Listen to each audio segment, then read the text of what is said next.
Resurrection of the dead into life.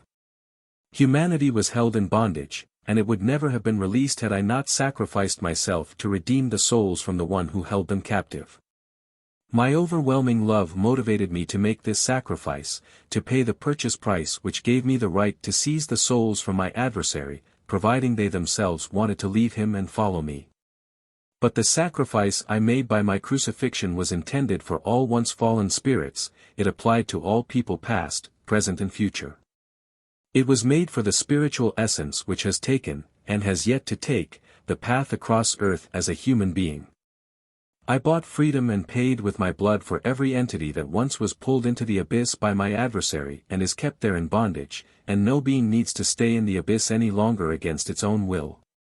But it has to yearn to leave the abyss, it has to want to ascend, it has to want to return to me from whom it once turned away voluntarily. Hence its former rejection of me was the cause of its death, because the abyss amounted to complete lack of light and strength for the beings, the state of death.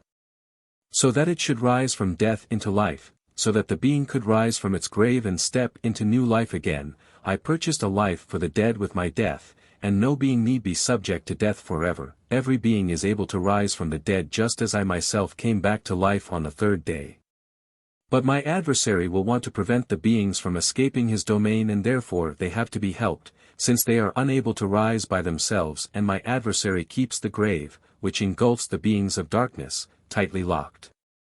But one cry to me will penetrate even the most impenetrable tombs, one cry to me in Jesus Christ, and I myself will hasten to help the weak and tormented soul, and my adversary truly cannot stand firm against me myself, he has to leave because I paid the ransom, and thus he has no further claim on the soul who wants to leave the grave of darkness, the grave of sin and destruction.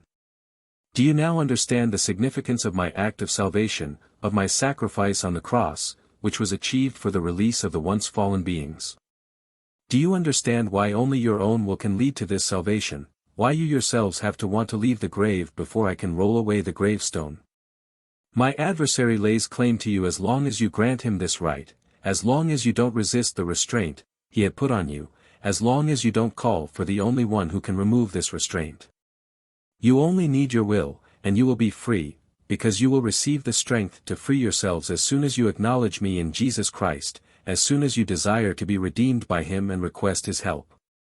But then my adversary cannot hold on to you any longer, he has to release you, then he has to accept that I roll away the gravestone and help you to rise, for I acquired the right to do so through my death on the cross. I paid the ransom on your behalf, and therefore it is not irrelevant whether or not you humans on earth acknowledge the divine Redeemer Jesus Christ, because you are wretched as long as you stay in the grave. And thus, the day of resurrection will sooner or later come for every soul, just as I was resurrected on the third day, and you will live and eternally not lose your life again. Amen.